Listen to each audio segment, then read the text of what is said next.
नहमदुहु व नुसल्ली अला रसूलिहिल करीम अम्मा बाद फ़अऊज़ु बिल्लाहि मिनश शैतानिर रजीम बिस्मिल्लाहिर रहमानिर रहीम सल्लल्लाहु ताला अलैहि वसल्लम। सम्मानित हजरतगण, আমাদের সমাজের মধ্যে অনেকের মধ্যে একটা সিস্টেম রয়েছে কি বদ অভ্যাস। কেমন বদ অভ্যাস? অনেকেই বিছানায় প্রস্রাব করে, অভ্যাসগত কাজ, ছোট হোক বৃদ্ধ হোক অনেকে। এটা আবার অসুখে পরিবর্তন হয়। সে বিষয়টাকে আপনাকে জানতে হবে যে এটা শারীরিক সমস্যা না তার জাদুর প্রভাব পড়েছে, না জিন বা অন্য কিছু স্বপ্নের মাধ্যমে দেখে সে প্রস্রাব করে ফেলেছে।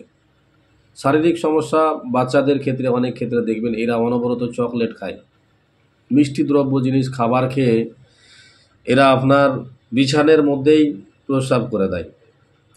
তবে কোনো ভরপ্রাপ্ত ব্যক্তি, নওজওয়ান বা বৃদ্ধ ব্যক্তি যদি এইটা প্রস্রাব করে থাকে তার কারণটা জানতে হবে। সবই যে কৃমির সমস্যা তা নয়।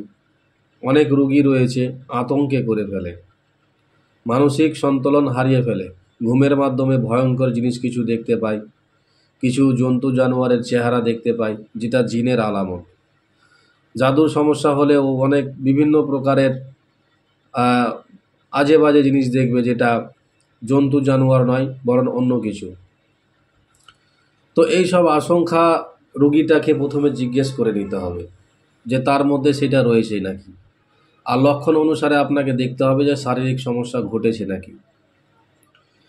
তো এই দুইটাকে কম্পেয়ার করে আপনি যদি আমেল বা মোতাব্বির হয়ে থাকেন, বা আমার ছাত্ররা যেভাবে কাজ করে তাদের ক্ষেত্রেও বলবো, আপনাদের ক্লাসে তো দিয়েছি, তারপরেও এখানে একটু প্র্যাকটিক্যাল আপনারা শিখে নেন বা দেখে নেন কথার মাধ্যমে।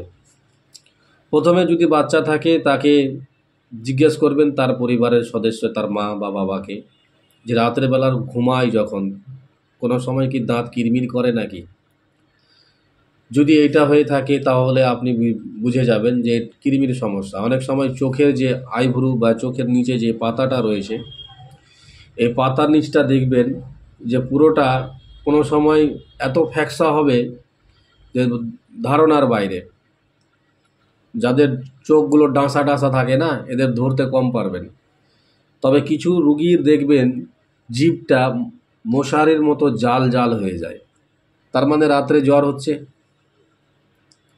আর ঠান্ডায় কাতর হয়ে যাচ্ছে, সহ্য না করতে পেরে প্রস্রাব করে ফেলে দিচ্ছে।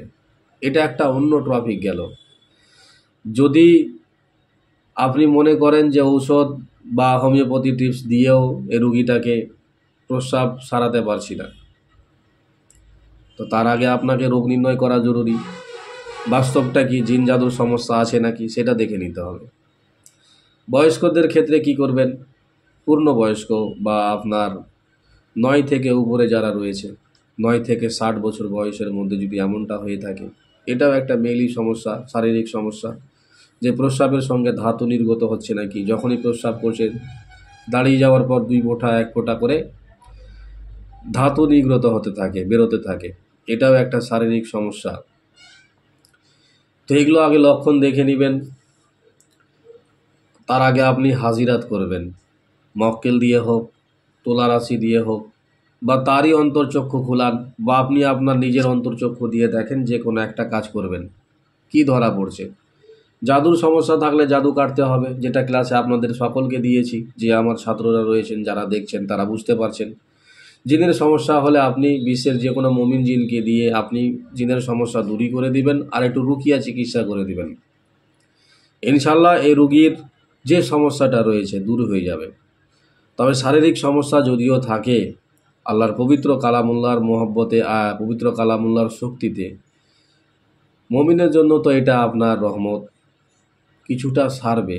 তবে আপনার রুহানি শক্তি ভালো থাকলে পুরোটাই সেরে যাবে। এটা আল্লাহর কাছে আপনি যেভাবে চাইবেন সেইভাবেই কাজ হবে, আপনার দোয়া যেরকম কবুল হবে। মানুষ তো অনেকেই রয়েছে, অনেকেই চলছে, অনেক বিভেদ রয়েছে। তো বিস্তারিত আলোচনা আর করলাম না, একটা কল এসছে, তো দোয়া চাই। এই পর্যন্তই। আসসালামু আলাইকুম রহমতুল্লাহি ওয়া বারাকাতুহু।